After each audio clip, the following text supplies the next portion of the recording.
Assalamualaikum warahmatullahi wabarakatuh. Alhamdulillah wa syukurillah wa la hawla wa la quwata illa billah. Mari kita senantiasa bersyukur kepada Allah Subhanahu wa taala. Alhamdulillah kita masih diberikan Allah kesehatan. Kemudian salawat dan salam kepada junjungan alam Nabi Muhammad sallallahu alaihi wasallam. Allahumma shalli ala sayyidina Muhammad wa ala ali sayyidina Muhammad.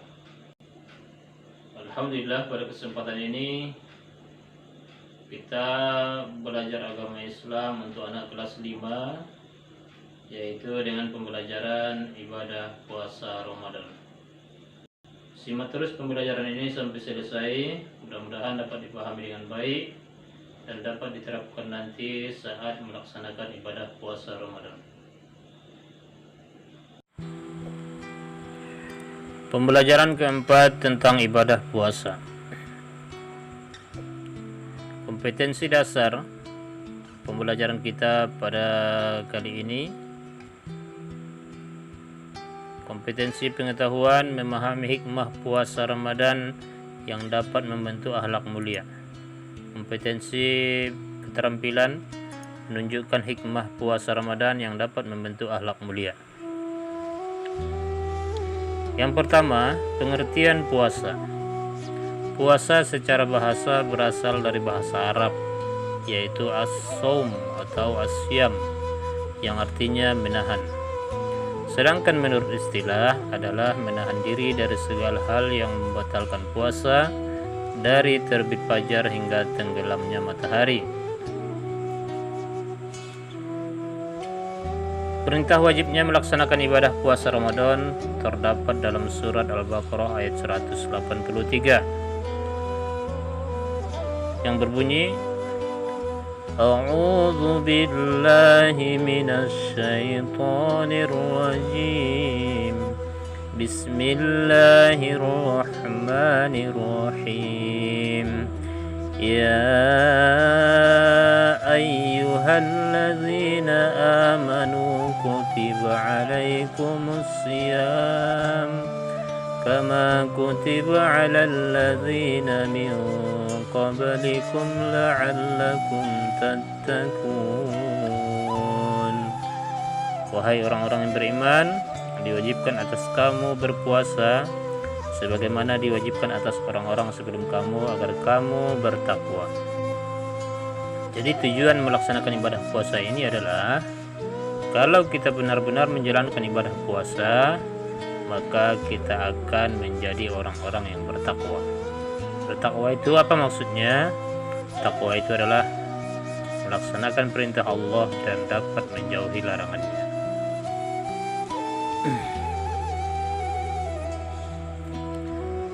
Yang kedua, ada ketentuan puasa Ramadan. Kita harus mengetahui ketentuan puasa Ramadan ini sebelum kita melaksanakan puasa. Yang pertama, kita harus mengetahui syarat puasa.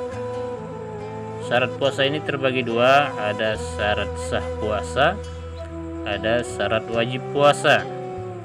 Baru kita juga harus mengetahui sunnah puasa, ada hal-hal yang menggugurkan pahala puasa, ada rukun puasa, hal-hal yang membatalkan puasa, orang-orang yang boleh tidak berpuasa. Jadi ketentuan ini seharusnya kita memahaminya sebelum kita melaksanakan ibadah puasa. Yang pertama kita bahas adalah syarat puasa. Syarat puasa ini terbagi dua, ada syarat sah puasa, ada syarat wajib puasa. Syarat sah puasa itu maksudnya adalah syaratnya supaya sah puasa itu kita laksanakan. Yang pertama, orangnya itu beragama Islam. Berarti orang yang beragama Islam wajib melaksanakan ibadah puasa. Yang kedua, berakal sehat. Yang ketiga, mumayyiz atau tamyiz. Maksud mumayyiz atau tamyiz ini adalah dapat membedakan yang benar dan yang salah. Maksud mumayyiz dan tamyiz ini atau tamyiz ini adalah dapat membedakan yang benar atau yang salah. Yang keempat, suci dari haid dan nifas. Yang kelima, pada hari yang tidak dilarang untuk berpuasa. Sedangkan syarat wajib puasa, yang pertama beragama Islam, balik atau dewasa, berakal sehat dan mampu melaksanakan puasa. Selanjutnya rukun puasa. Rukun puasa itu yang ada dua. Yang pertama niat.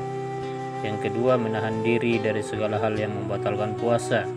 Mulai dari terbit fajar hingga terbenamnya matahari. Apa niat puasa itu? Nawaitu shauma ghadin an adai fardi syahri ramadana hadhihi sanati lillahi ta'ala.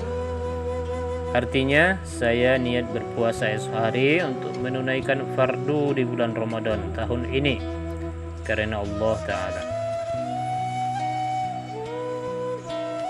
Selanjutnya sunnah puasa. Sunnah puasa ini ada beberapa hal yang perlu kita ketahui. Yang pertama, mengakhirkan makan sahur. Itu termasuk sunnah puasa. Jadi tujuan mengakhirkan makan sahur ini adalah supaya stamina kita tetap terjaga sampai tenggelamnya matahari, sampai berbuka puasa. Yang kedua, menyegerakan berbuka puasa. Maksudnya menyegerakan berbuka puasa ini, kalau waktu maghrib sudah tiba, kita tidak boleh menunda-nunda lagi untuk berbuka puasa, tidak boleh melambat-lambatkannya. Yang ketiga, berbuka dengan buah kurma atau makanan yang manis-manis, sunnah hukumnya. Dan yang keempat adalah berdoa ketika berbuka puasa. Apa doanya? Allahumma laka sumtu wa bika amantu wa ala rizqika aftartu birahmatika ya arhamar rahimin. Selanjutnya ada hal yang membatalkan puasa. Ini penting kita ketahui supaya puasa kita tetap terjaga kemurniannya dari awal sampai berbuka puasa. Hal-hal yang membatalkan puasa yang pertama yaitu makan dan minum dengan sengaja. Yang kedua, hilang akal atau mabuk bisa juga. Dan yang ketiga, haid atau nifas. Yang keempat, murtad atau keluar dari agama Islam ataupun pindah agama.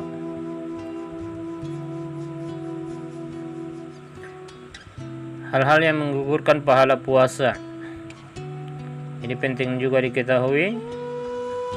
Yang pertama, berkata bohong. Berkata bohong ketika kita berpuasa dapat menggugurkan pahala puasa. Artinya pahala puasa kita itu tidak ada lagi kalau kita berbohong ketika berpuasa. Selanjutnya, menghina orang lain dapat menggugurkan pahala puasa juga. Yang ketiga, memfitnah orang lain juga dapat menggugurkan pahala puasa. Berkata kotor tidak boleh ketika kita berpuasa, karena dapat menghilangkan pahala puasa kita tersebut. Yang kelima, mencuri dapat menghilangkan pahala puasa kita. Yang keenam, berkelahi atau bertengkar dengan orang lain juga dapat menghilangkan pahala puasa kita. Orang-orang yang boleh tidak berpuasa. Yang pertama, orang yang sedang sakit. Orang yang sedang sakit ini ada dua kategori. Yang pertama, orang yang sedang sakit tetapi nanti setelah sembuh ia wajib menggantinya di bulan lain atau di waktu yang lain. Sedangkan yang kedua, orang yang sedang sakit dan tidak ada harapan kesembuhan dari penyakitnya tersebut, sehingga cara menggantinya adalah dengan cara membayar fidyah. Fidyah itu yaitu memberi makan fakir miskin atau memberikan makan kepada orang-orang miskin atau yang membutuhkan sebanyak puasa yang telah ditinggalkan oleh orang yang sakit tersebut. Yang kedua, orang yang sedang dalam perjalanan jauh atau musafir. Perjalanan jauh boleh tidak berpuasa tetapi diganti di bulan lain. Ketiga, orang yang lanjut usia dan tak mampu berpuasa. Orang yang lanjut usia ini atau orang yang sudah pikun misalnya, dia tidak mampu juga berpuasa, maka cara menggantinya adalah dengan membayar fidyah oleh keluarganya atau ahli warisnya. Selanjutnya, amalan di bulan Ramadan.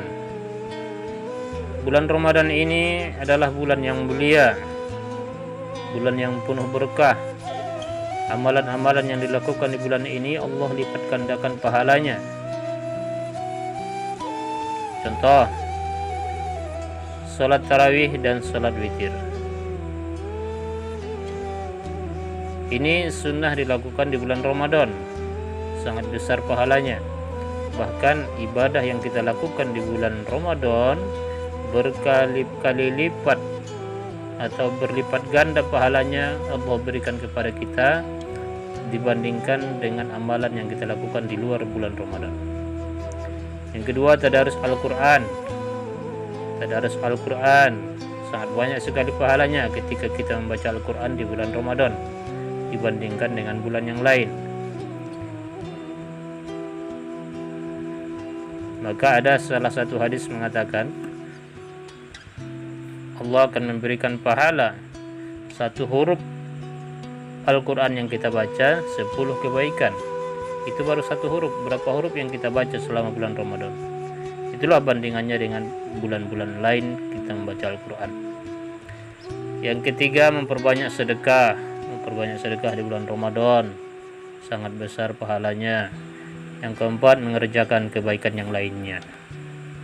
Selanjutnya, yang keempat adalah hikmah puasa Ramadan.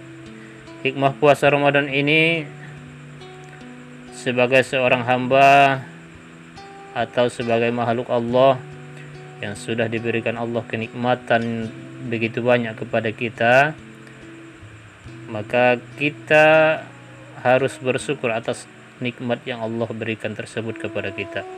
Kalau kita hitung-hitung nikmat tersebut tidak akan bisa kita hitung. Maka dengan datangnya bulan suci Ramadan, kita melaksanakan ibadah puasa Ramadan itu sebagai bentuk syukur kita atas nikmat yang diberikan Allah Subhanahu wa taala kepada kita. Yang kedua, mendidik disiplin. Puasa Ramadan ini dapat mendidik disiplin bagi orang yang berpuasa. Disiplin apa maksudnya di sini? Bisa disiplin waktu. Ya, maksudnya disiplin waktu ini ketika misalnya imsak telah tiba, maka kita tidak boleh lagi memakan makanan ataupun melakukan sesuatu yang dapat membatalkan puasa, karena imsak itu kita sudah mulai menahan diri. Dari situlah mulai kita dihitung melaksanakan ibadah puasa Ramadan. Yang selanjutnya, mendidik untuk berbelas kasih kepada fakir miskin. Di bulan Ramadan kita dianjurkan untuk bersedekah, berinfak yang banyak, karena pahalanya sangat banyak sekali Allah berikan. Berlipat-lipat ganda Allah berikan pahala di bulan Ramadan. Maka segala bentuk kebaikan kerjakanlah di bulan Ramadan, karena pahalanya berlipat-lipat Allah berikan kepada kita. Yang keempat, menjaga kesehatan. Orang yang berpuasa pasti terjaga kesehatannya. Kenapa? Karena makanan yang masuk ke dalam lambung kita terjaga mulai dari imsak sampai berbuka nanti. Maka lambung kita itu terjaga dari makanan-makanan yang tidak baik misalnya, ataupun makanan-makanan yang banyak yang bercampur-campur. Sehingga ketika kita berpuasa, lambung kita itu berproses dengan baik, sehingga terjaga kesehatan diri kita. Itulah pembelajaran kita pada kesempatan ini. Mudah-mudahan dapat dipahami pembelajaran ini dengan baik dan dapat diterapkan nanti dalam melaksanakan ibadah puasa Ramadan, sehingga puasa yang kita laksanakan nantinya menjadi puasa yang berkualitas.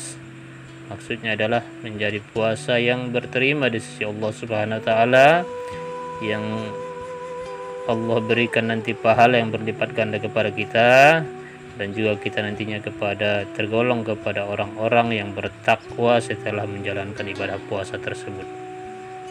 Terima kasih. Wassalamualaikum warahmatullahi wabarakatuh.